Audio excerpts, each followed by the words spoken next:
Wanita muslimah adalah wanita yang paling dijunjung tinggi derajatnya oleh agama Islam dan Al-Quran. Tidak ada alasan kaum muslimah insecure ataupun tidak mau berjalan di jalan Allah, karena kaum muslimah adalah kaum yang paling dijunjung tinggi oleh Allah Subhanahu wa taala. Jadi untuk mengajak kaum muslimah adalah dengan memprioritaskan keunggulannya dan kepribadiannya, bahwa til jannah insyaallah selalu bersama wanita-wanita muslimah. Amin. Mister Muslim Jawa Timur 2021 diraih oleh peserta dengan nomor 18 dan Miss nomor 4. Otomatis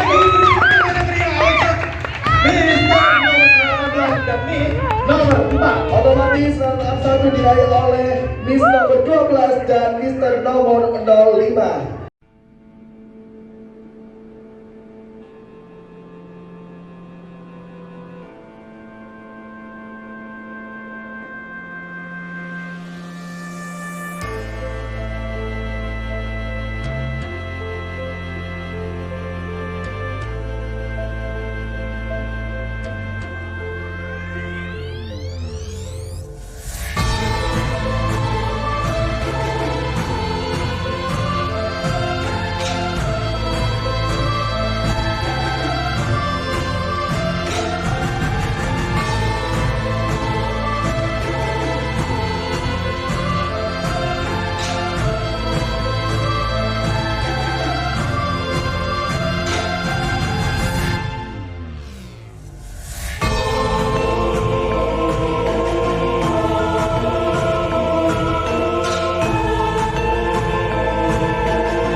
Devi Wafi. Halo. Ini dia yang tadi kita sudah tonton videonya di ajang ini ya, pemilihan Miss Muslimah Jawa Miss Timur. Muslimah. Nah, sebenarnya tujuannya Devi ini ikut Miss Muslimah itu apa sih?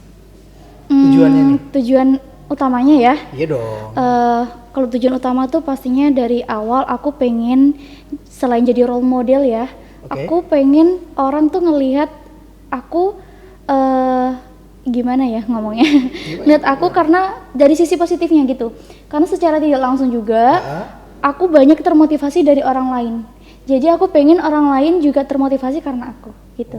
Karena kegiatan-kegiatan positifku, karena iya selain jadi role model dalam pastinya. hal itu ya?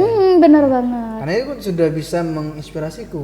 Oh begitu ya. Iya. Inspirasi dalam hal apa ini? Dalam hal selalu berdoa, wah dia dalam mimpi aku. Aduh. Oke. Oh, enggak dong. Misi kegabutan. Enggak dong. Tapi alhamdulillah tujuannya adalah tujuan yang jelas Iya, ya. tujuan yang jelas pastinya. Tujuan yang jelas. Nah, itu sebenarnya ikut dia itu menjadi winner ya. Kalau winner enggak itu sebenarnya rezeki ya. Ah. Alhamdulillah dapat. Kategori Iya, kategorinya winner dapat. ya? Iya. Pokoknya ikut ajang Miss Muslimah ini saya ikut ajang ini saja udah bisa masuk ke dalam salah satu wadah besarnya gitu. Jadi meskipun nggak jadi winner, aku udah masuk wadah ini. Jadi aku bisa menginspirasi dengan ciri khasku sendiri tanpa harus menjadi winner gitu sih. Nah, ini kan pasti ini ya, ketika kita ngikutin sebuah kompetisi atau ajang, nah itu pasti sebelum kita terjun pasti ada pembelajaran, pasti ada ilmu yang harus kita punya sebelum kita mengikuti itu kan. Benar, nah, itu sempat belajar dulu nggak? Apa bismillah wes? Nekat Gimana? gitu ya? Bondo nekat? Enggak dong, pastinya belajar dulu. kita mau terjun ke dalam apapun, ya belajar dengan hal itu dulu. Kalau dengan Miss Muslimah, aku belajar tentang pengetahuan tentang Miss Muslimah, tentang Muslimah gitu. Salah satunya tentang hijab misalnya. Kenapa perempuan itu wajib berhijab? Terus hijab itu diturunkan karena apa? Selain itu, jadi perempuan Muslimah harus seperti apa? Seperti itu, harus bisa menginspirasi yang seperti apa? Menginspirasi dalam hal yang sederhana. Iya, yang sederhana. Itu sih belajarnya pasti itu dulu. Dan itu pun juga ini ya, pasti kan entah sebelum ikut lomba atau saat ada karantinanya juga. Ada karantina. Nah, itu kan pasti diajarin ini juga ya, kayak public speaking. Oh, benar banget. Public speaking, terus apa lagi? Table manner juga. Table manner enggak? Ada sih, tapi masuk dalam public speaking itu. Tapi meskipun tidak, ini contoh ya, misalnya nggak jadi winner, tapi kita sudah mendapatkan ilmu dari situ, itu sebenarnya kan sudah menjadi hal yang positif dong. Iya dong, pastinya. Winner adalah bonusnya ya? Bonusnya, benar banget. Okay. Berarti sudah mempelajarinya dalam waktu yang sudah cukup lama pastinya. Sudah cukup lama ya? Berapa tahun sih? Kalau belajar tentang hal-hal muslimah atau islami ya, itu pastinya dari kecil ya. Oh, kecil ya? Dari kecil. Rukun Islam. Iya. Gitu ya? Pastinya materi-materi dasar yang diambil dari ajang-ajang kayak muslimah gitu pastinya sudah diterapkan dari masa kecil pastinya. Ilmu-ilmu dasar. Kalau misalnya ilmu public speaking, bagaimana cara kita menyampaikan pendapat kita kepada orang lain, itu pasti bertahap dari saya masuk SMP, masuk SMA, terus masuk kuliah, ikut-ikut ajang-ajang gitu deh. Jadi OSIS mungkin ya? Enggak? Ya? OSIS? Iya, jadi OSIS dulu, alhamdulillah. Iya. Pemain gitar juga kan dulu kan? Iya. Iya. I know lah. Gitu ya. Vokalisnya ini ya, warga pendekar lah ya. Iya. I know. Oke. Bener kan? Kok bisa sih? Itulah hebatnya. Data-data yang saya dapatkan itu yang valid. Oh iya, gitu. benar. Oke. Nah, jadi dalam belajar model ini ada nggak yang kayak misalnya orang tua atau teman atau kerabat yang pro dan kontra? Ada nggak? Kalau keluarga alhamdulillah nggak ada, pro semua. Pro semua ya? Berarti mega pro jadinya dong? Mega pro. Maksudnya untuk keluarga setuju, asalkan itu sisi positif. Apapun itu ya? Apapun itu, keluarga selalu mendukung asalkan itu positif. Kalau misalnya dari saudara ataupun teman, pasti ya ada yang nggak suka mungkin. Nggak suka atau nggak setuju? Nggak suka sih, mereka biasanya nggak bisa mendeskripsikan aku nggak setuju kamu jadi model, nggak bisa gitu dong. This is my life gitu kan. Jadi kalau nggak suka pasti adalah beberapa orang yang nggak suka. Entah nggak suka kita menjadi level up ataupun nggak suka memang dasarnya hal itu nggak baik menurut dia gitu. Oh gitu.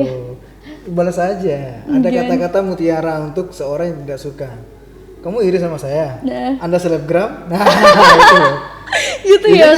Digunakan jadi dalam hal kalau mengenai orang yang pro sama kontra atau mungkin yang nggak setuju, ya setuju. Dalam hal kita cuek. Iya, benar. Cuek bukan berarti kita nggak menghargai, tapi kita seperti lagu yang lagi viral aja. Lu ngomongin gue bodo amat. Nah, jadi yang penting kita di sini adalah untuk karir kita, untuk hal yang terbaik buat kita dan kita terutama juga untuk keluarga kan gitu. Iya, benar. Nah, selain itu juga kan mau jadi apapun kita pasti ada aja lah orang yang nggak suka ya Mas Alvin ya. Pasti mau dong. Mau jadi pejabat yang tinggi pun, bahkan presiden pun ya pasti ada aja tuh yang nggak suka. Jadi mau jadi apapun kita pasti ada aja yang nggak suka. Cuman tergantung kitanya bagaimana menanggapi orang-orang seperti itu. Jadikan hal itu, jadikan kritik itu menjadi kritik membangun misalnya. Terus jadikan ucapan-ucapan mereka, hinaan-hinaan mereka menjadi motivasi.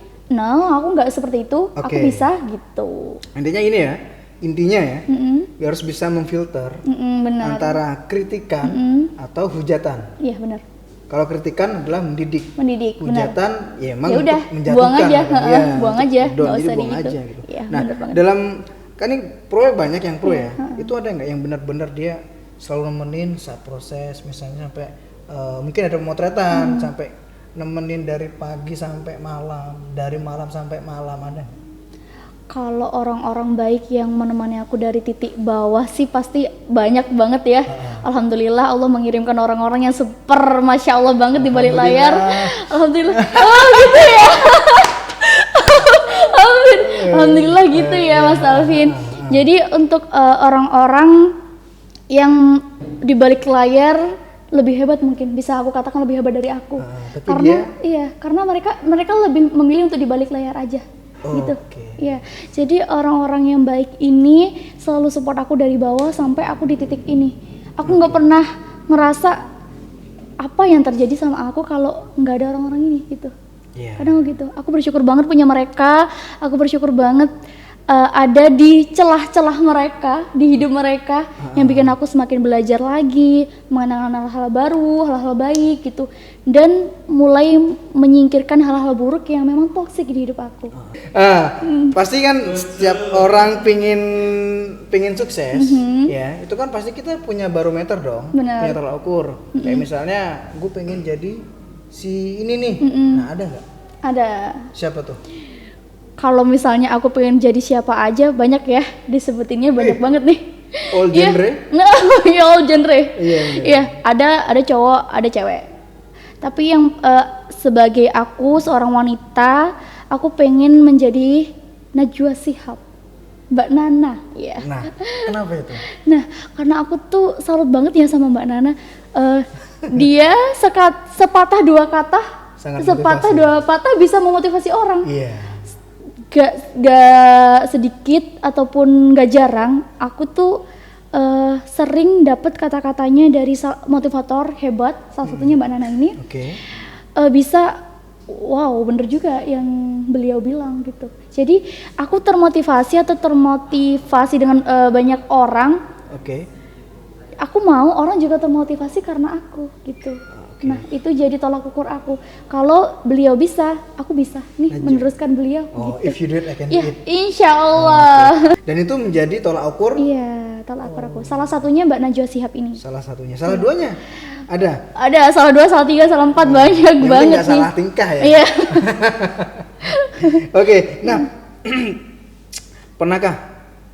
Kan kita udah tadi bilang tentang Najwa Shihab nih kan. Pernahkah seperti aku bisa nggak sih seperti dia, ragu? Pernah nggak merasa hal seperti itu? Ragu? Kalau ragu pasti ada ya. Aku nggak harus jadi Mbak Najwa Shihab aja deh. Jadi diri juga sendiri aja kadang aku ragu. Kenapa gitu ya? Iya. Aku mau ikut apa? Aku mau melangkah ke arah apa itu aku ragu. Apa aku bisa ya? Gitu. Aku tuh selalu mikir, aku udah terjun ke sini, nanti kedepannya gimana kalau aku gagal gitu? Karena ketakutan terbesarku adalah gagal nih. Iya, aku salah satu orang yang tipikal yang dia saat mengikuti apapun harus menang. Iya. Harus menang dan takut gagal. Kalau misalnya harus menang sih, kalau menurut aku enggak.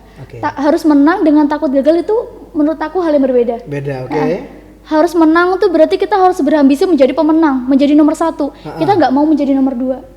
Itu adalah mindset orang yang harus menang. Egois dalam hal untuk prestasi ya. Iya benar. Aku harus menang. Nah itu adalah mindset orang yang mengedepankan nomor 1 gitu. Tapi kalau takut gagal ini beda. Orang takut gagal itu dalam hal apa aja iya, dalam takut apa aja. Jadi dia masuk ke lingkup apa, dia mikir nanti aku kalau gagal gimana. Nggak harus menang deh. Kalau gagal gitu. Kalau gagal ya gimana? opo gitu ya, gimana gitu. Iya bener banget. Itu yang masih menjadi sampai sekarang. Sampai sekarang sih.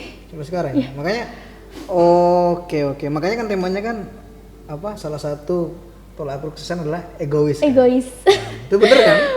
Kenapa ya kita ambil tema itu? Iya, kenapa ya?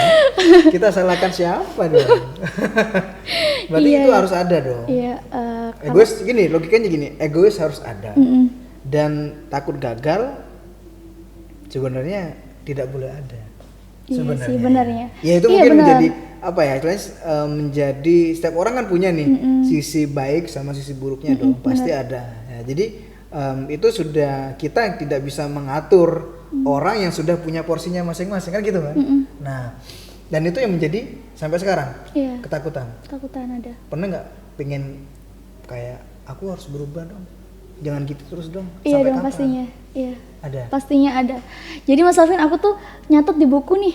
Aku nyatet di buku apa kelebihan aku dan apa kelemahan aku. Dan Oke. apa yang harus aku raih, itu aku catat di buku. Targetnya. Oke. Aku harus misalnya nih di usia segini aku harus bisa ngapain? Target pendek. Iya, target pendek, target panjang. Heeh. Semuanya. Semuanya aku atur. Jadi kalau misalnya untuk target ini kok aku belum maksimal ya, maksudnya aku kok takut mendekati ini. Aku cari kelemahan aku dulu.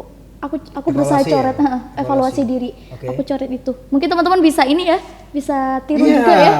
Karena itu jarang sih. Aku pun Gitu ya? jarang. Oh, jarang apa? Jarang mandi? Oh, Pintar sekali. Dia tahu. Kenapa bisa tahu Anda?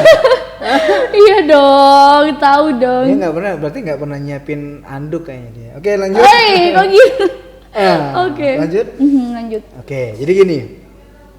Ini kan tadi sudah berusaha untuk merubah dan sudah bikin target jangka pendek, jangka Jangka menengah, panjang. sama jangka Oke. panjang. Nah, di situ ada nggak saat kita sudah nulis dan kita sudah berjalan sejauh ini, jenuhnya ada nggak?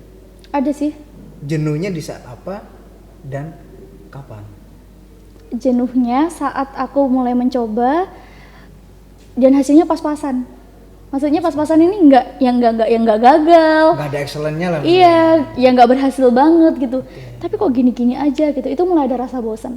Nggak ada istimewanya gitu. Iya, itu mulai ada rasa bosan. Kayak apa ya contohnya? Contohnya dunia model deh. Oke. Misalnya ya, Model misalnya dunia deh. model. Ah. Aku nerjuni dunia model ini gini-gini aja gitu, nggak ada perkembangan. Aku kok model ya gini-gini aja ya, nggak ada ininya. Itu sempat aku pernah ngerasa bosan jadi model. Capek juga itu menjadi pengaruh ya. Iya, kayak Capek. istilahnya kalau sistem dagangnya, bukan dagang ya, sistemnya konten kreator adalah saat kontennya sepi, Iya benar. dia akan jenuh. Iya, Nah, benar. kalau model kayak gimana sih? Kan kita cowok nih kan belum paham kayak gitu. Kalau model tuh gimana biasanya? Kalau model, Hitung secara jobnya atau secara hal yang lain? kalau itu sih masing-masing model beda-beda ya prinsipnya. Oke. Ha. Kalau menurut aku sendiri yang bikin aku jenuh di model ini, oh iya. Nggak paham dia enakin. Ini minum kopinya dulu baru dia enakin. Oh gitu ya. Ini kopinya Boleh dari boleh. kopi kayangan. Kopi kayangan? Iya, minumnya Serius? sampai ke hati. Serius. Iya. Cocok gitu ya. Ya. Berapa mas? Ada kasirnya kita ya? Kasih. Ada kasirnya ya? Nah, gimana tadi?